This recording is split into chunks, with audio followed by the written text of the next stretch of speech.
The discrepancy was microscopic, but to a man who spent 50 years running the finest textile mill in the tri-state area, it was as glaring as a neon sign in a quiet cathedral. My name is Arthur Sterling, 74 years old. My hands are spotted with age, and there is a slight tremor in my left thumb that I hide in my pockets. But my fingertips still possess the tactile memory of a master. They know the difference between Egyptian cotton and a cheap polyblend. They know the difference between a master's stitch and a trader's clumsiness. I stood in the foyer of the brownstone I had bought in 1980, the morning light filtering through the stained glass above the door, casting long, colored shadows on the marble floor. She was 30 years my junior, a woman of sharp angles and even sharper ambition, who lately seemed more interested in the duration of my life than the quality of it. I reached for my favorite overcoat, a vintage camel hair piece I'd commissioned from a tailor in Milan a decade ago. It was a garment of integrity, heavy, warm, lined in champagne silk. As I slid my arm into the sleeve, my fingers brushed the inner lining near the hem. It felt wrong. There was a stiffness there, a lump, no larger than a quarter, sewn into the silk lining. I pulled the coat closer, squinting in the morning light.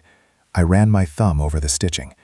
The thread used to close the small 2-inch incision was black polyester. Cheap, shiny. It caught the light in a vulgar way. The coat was stitched with cotton. Mr. Moretti, my tailor for 30 years, would sooner cut off his own thumb than use mismatched synthetic thread on a silk lining. My heart began a slow, heavy thudding against my ribs, a drumbeat of sudden, nauseating suspicion. I didn't rip it open immediately. I waited. I listened to the silence of the house. I could hear the blender whirring in the kitchen. Isabella was making the kale smoothie she claimed would extend my life, though lately I suspected she was merely trying to make the remaining days taste bitter. I reached into the console table bowl where we kept the mail keys and pulled out a small pearl-handled penknife. With a hand that shook not from age, but from a sudden, icy rage, I carefully slid the cheap black thread. A small black disc slid out of the silk pocket and into my palm. It was cold. It blinked once, a malevolent red eye staring up at me. A GPS tracker. I stared at it. It was the kind of device you sew into a child's backpack to make sure they get to school safely, or into the sweater of a dementia patient to find them when they wander off. I felt the room tilt. The last 6 months rushed back to me in a flood of manufactured inadequacy. Isabella telling me I had lost my keys when I knew I left them on the hook. Isabella telling me I had missed an appointment on Tuesday when I had written it down for Wednesday. She had been gaslighting me. She had been painting a portrait of a man losing his grip, a man slipping into the fog of senility. I thought I was losing my mind. I thought the darkness was finally coming for me. But looking at this black disc, I realized I wasn't losing my mind. I was being curated. I was being managed. I was livestock to be monitored and corralled. If you have ever discovered that the person you share a bed with, the person you trust to hold your hand when you're dying, is actively rewriting your reality to make you think you're crazy, hit that subscribe button. Because I wish someone had warned me. I wish someone had told me that sometimes the person pushing the wheelchair is just looking for a cliff. I didn't scream. I didn't storm into the kitchen and throw the device in her face. I swallowed the bile rising in my throat. I slid the device back into the lining, pinned it shut with a safety pin from the inside so it wouldn't slide, and put the coat on. "Arthur," Isabella's voice floated from the kitchen. I cleared my throat, forcing my voice to sound frail, to sound like the confused old man she needed me to be. "Yes, my dear. Just going for the walk. The birds." She appeared in the hallway, wiping her hands on a towel. She smiled. It was a terrifying expression, all teeth and no warmth, like a shark recognizing a wounded seal. "Take your phone, Arthur, and don't go past the park entrance. Remember what Dr. Thorne said." "I remember," I whispered. "Doctor." I walked out the door, the heavy oak clicking shut behind me. The air was crisp, smelling of autumn leaves and exhaust fumes. I walked to the corner, my pace slow, shuffling. But the moment I turned onto the avenue, out of sight of the townhouse windows, my posture changed. I straightened my spine. I lengthened my stride. The confusion evaporated, replaced by a cold, hard clarity. I didn't go to the park. I walked 3 miles, ignoring the ache in my knees, heading south to the Lower East Side. I ended up in front of a narrow, dusty shop with a sign that read, Elias Electronics, Repairs and Salvage. The bell jingled as I pushed the door open. The shop smelled of ozone, solder, and stale cigarette smoke. Behind the counter sat Elias, a man with a great ponytail and hands scarred from years of fixing things other people threw away. We had served in the same unit 50 years ago. He was the only person left alive I trusted with my life. Elias looked up from a circuit board, adjusting his magnifying goggles. "You look like you've seen a ghost." "Check my coat, Elias," I said, taking it off and throwing it on the counter. Elias frowned. He picked up the coat, his fingers finding the lump immediately. He didn't ask questions. He took a scalpel and cut the thread, the cheap polyester thread that had unraveled my marriage. He pulled out the tracker. He whistled low. "Active. High-end stuff. This isn't off the shelf at Best Buy. This is commercial grade. Real-time geofencing. It sends an alert if you leave a set radius." I asked, leaning against the counter, my chest tight. Elias hooked the device up to his rugged laptop. His fingers flew across the keyboard. "It's encrypted, but lazy encryption." He tapped a few more keys. "Okay, it's linked to a private server. But the recovery email..." He turned the screen toward me. The breath left my lungs in a rush, as if I had been punched in the gut. I stared at the email address glowing on the screen. Net. Dr. Julian Thorne. My concierge doctor. The man who prescribed my heart medication. The man who came to my house once a month to check my blood pressure. There were no wandering episodes. There was only this tracker, and 2 people building a dossier of incompetence against me. The flashback hit me then, sharp and blinding. A dinner party 2 months ago. Jillian had been there. I remembered him touching Isabella's arm a little too long when he poured her wine. I remembered Isabella laughing a little too loudly at his jokes, her eyes crinkling in a way they hadn't for me in years. I had dismissed it. I told myself I was a jealous old man, insecure about his younger wife. I told myself Julian was just being charming. I was a fool. A blind, trusting fool. They weren't just having an affair. They were constructing a cage. They needed me declared incompetent. If I was incompetent, Isabella got power of attorney. She got control of the trust. She got the brownstone. She got everything. And Julian? Julian got Isabella and the money. "They're tracking me," I said, my voice sounding hollow in the small shop. Elias asked, "My wife?" Elias looked at me, his eyes dark. "You want me to kill the signal?" "No," I said quickly. "If the signal dies, they'll know I found it.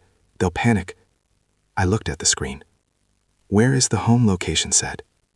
Elias clicked a button. A map appeared. "That's the weird part, Arthur. The safe zone isn't your brownstone. The geofence is set to an address out east." I closed my eyes. 42 Ocean Drive. That was Julian's weekend estate. The betrayal deepened into a chasm so wide I couldn't see the bottom. They weren't just tracking me to keep me safe. They were tracking me to ensure I wasn't interfering. They had already moved the center of their lives to his house. In the digital architecture of their affair, I was already gone. I was just an obstacle on the periphery, a satellite orbiting their sun, waiting to burn up on re-entry. I asked Elias. Elias raised an eyebrow. "Yes. I need them to think I'm sitting on a park bench feeding pigeons." Elias grinned, a jagged expression. "I can make a duplicate signal. I can make the app on their phone think you're at the Statue of Liberty if you want. But I'll set it to loop." "Do it." And Elias. "It has a mic," Elias confirmed. "But it's not always on. I nodded. A plan was forming in my mind. A cold, geometric plan that required precision. "Give me the tracker back," I said. I left Elias's shop an hour later. I didn't go home immediately. I went to the bank. I pulled the hard copies of my trust fund from the safety deposit box. In the event of cognitive decline, control of the estate passes to the spouse only upon the written certification of 2 independent physicians. 2 doctors. Julian was one. They just needed one more. That's why the hearing was coming. That's why the pressure was ramping up. They were close. They were so close they could taste the money. When I returned home, the cloned signal on Elias's burner phone showed me just leaving the park. I walked up the steps of the brownstone, my legs heavy, but my mind racing. Isabella was waiting by the door. Her face was a mask of faux concern, her eyebrows drawn together. She exclaimed, rushing forward to help me off with the coat. I was so worried. The app said. She had almost slipped. She had almost admitted she was watching the dot. "Just feeding the birds, my dear," I said, allowing her to take the coat. I think I got lost for a moment.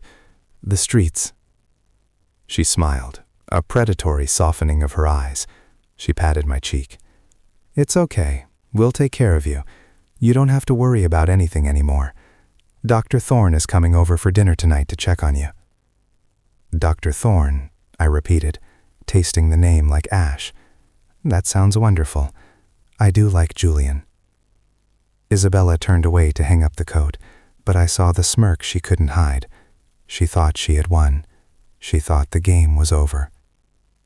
"I'm going to rest before dinner." "Do that, Arthur." I waited until she went back to the kitchen. I moved silently to the hall closet. I took the tracker out of my coat lining. I held it in my hand for a moment.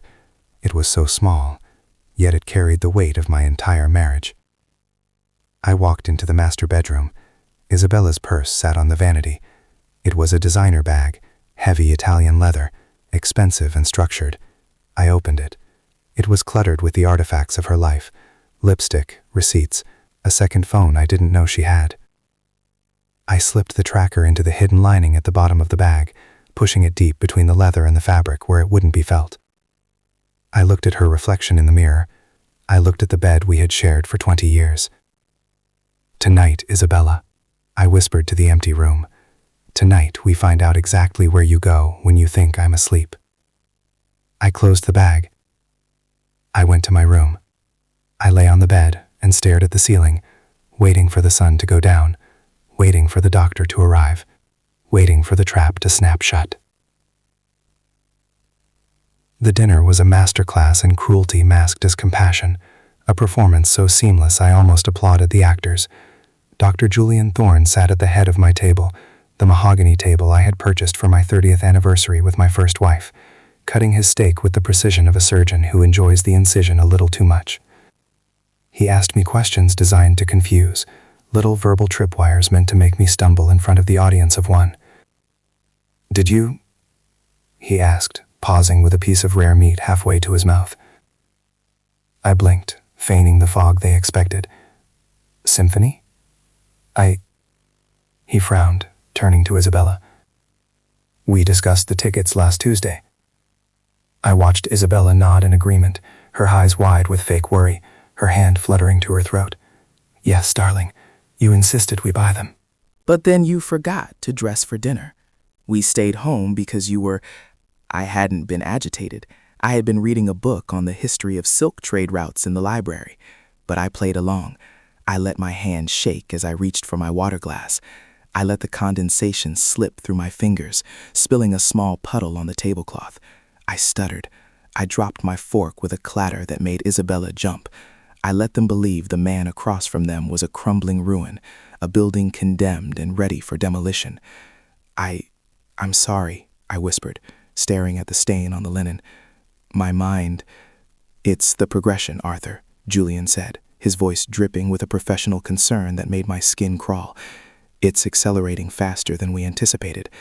That's why we need to make decisions." But under the table, resting on my knee, my phone was vibrating with notifications. Elias had set up a mirror link to the tracker. Every time the device moved, I saw it, and right now the tracker was stationary, sitting in the hidden lining of Isabella's heavy leather purse on the floor by her chair. It was recording. It was listening. The trap was set, but the jaws wouldn't snap shut until later. "I think," Julian said, wiping his mouth with my linen napkin, treating it like a rag, "that given Arthur's decline tonight, the confusion, the tremors, we need to schedule the competency hearing sooner, for his own safety." Isabella asked, her voice tight. "Monday morning," Julian said. "I'll call Judge Miller." "Monday," Isabella agreed, reaching out to squeeze my hand. Her palm was damp. "It's for the best, Arthur. You'll be safer in a facility with 24-hour monitoring.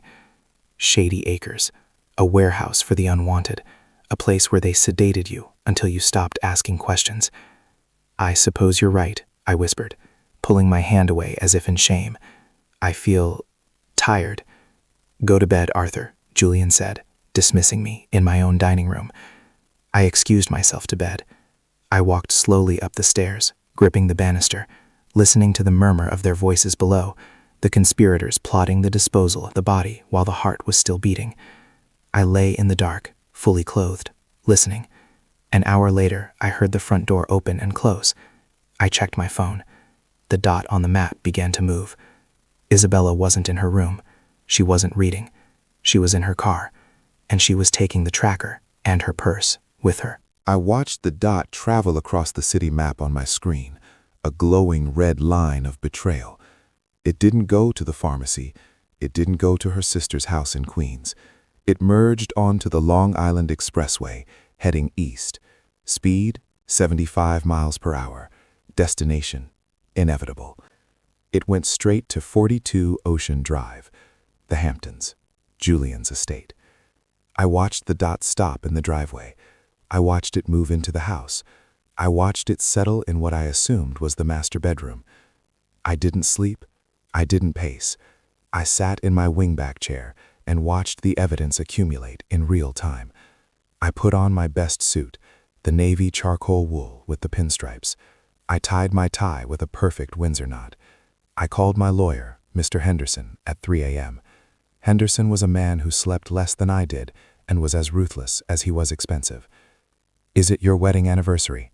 His voice rasped over the line. "No," I said, "but it will be. Meet me at the courthouse on Monday morning and bring a projector." The weekend was a blur of silence and performance. Isabella returned late Sunday morning, claiming she had stayed in the guest room because my snoring was bad. She looked flushed, happy, the way a woman looks when she thinks she has gotten away with murder. She didn't know she had carried my digital eyes with her all night. She didn't know the tracker had logged her speed, her stops, and her 12-hour stay at Julian's address. She didn't know the microphone had been active. Monday morning arrived with the gray solemnity of an execution. We sat in the judge's chambers, a private hearing to spare the family dignity, they said. The room smelled of old books and lemon polish. Judge Miller sat behind a massive oak desk, looking bored. Julian was there, looking grave and professional in a charcoal suit, holding a thick file. He presented his medical notes. He presented the logs of my wandering, which Elias had manipulated on the cloned signal to look erratic but harmless, a man walking in circles in the park, not a man lost in the city. "Your Honor," Julian said, his voice smooth, authoritative, "Mr. Sterling is a danger to himself. The progression of his dementia is rapid and severe. He wanders at all hours. He doesn't know where he is half the time. He forgets to eat." Isabella dabbed at dry eyes with a tissue, sniffling delicately. "It breaks my heart, Judge, but he's just gone. The man I married isn't there anymore." The judge looked at me over his spectacles. "Mr. Sterling, do you have anything to say?" "I do," I said. I stood up. I didn't tremble. I didn't stutter. I didn't hold on to the chair for support. I buttoned my jacket with steady hands and looked the judge in the eye. "I may be old, Your Honor," I said, my voice clear and resonant. "I may be slower than I used to be. My heart may need medication, but I know exactly where I am." I nodded to Mr. Henderson. He opened his briefcase and set up the laptop, connecting it to the large monitor on the wall. "Dr. Thorne claims I wander," I said, turning to face Julian. "He claims he uses a GPS tracker for my safety." Julian narrowed his eyes, sensing a shift in the wind. "Yes, we utilize a remote monitoring device." "Excellent technology," I said. "I found it quite useful myself this weekend. You see, I found the tracker in the lining of my coat on Friday morning."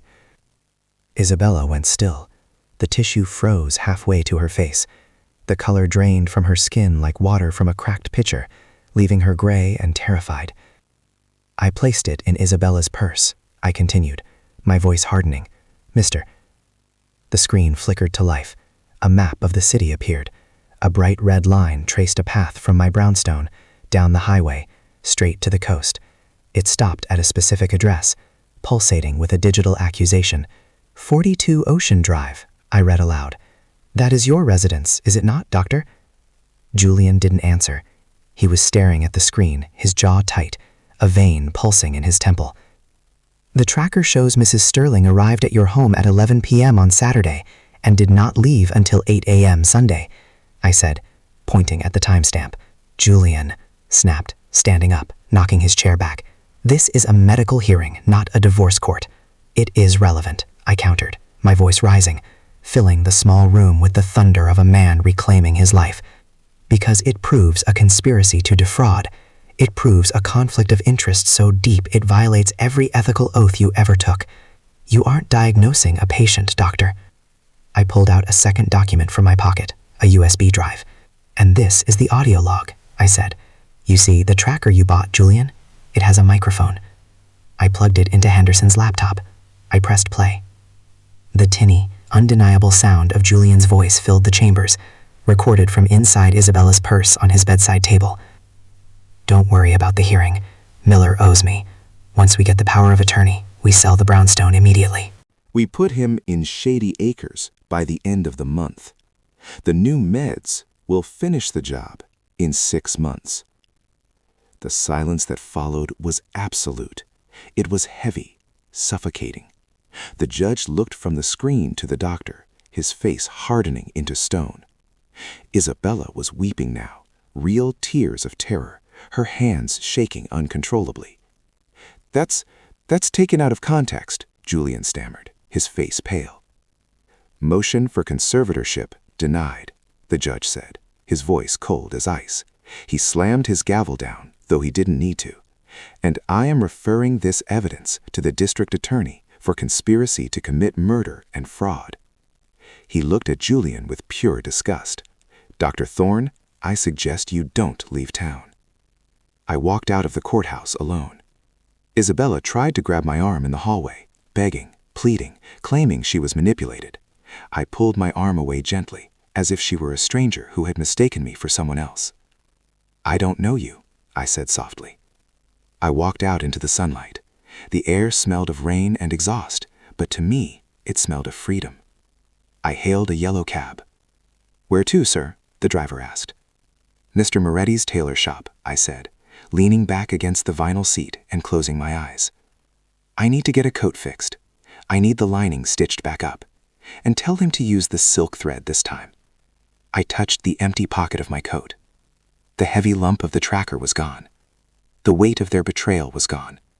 I was alone, yes. The house would be empty tonight. But I was the captain of my own ship again, and the course was set for a horizon that belonged only to me.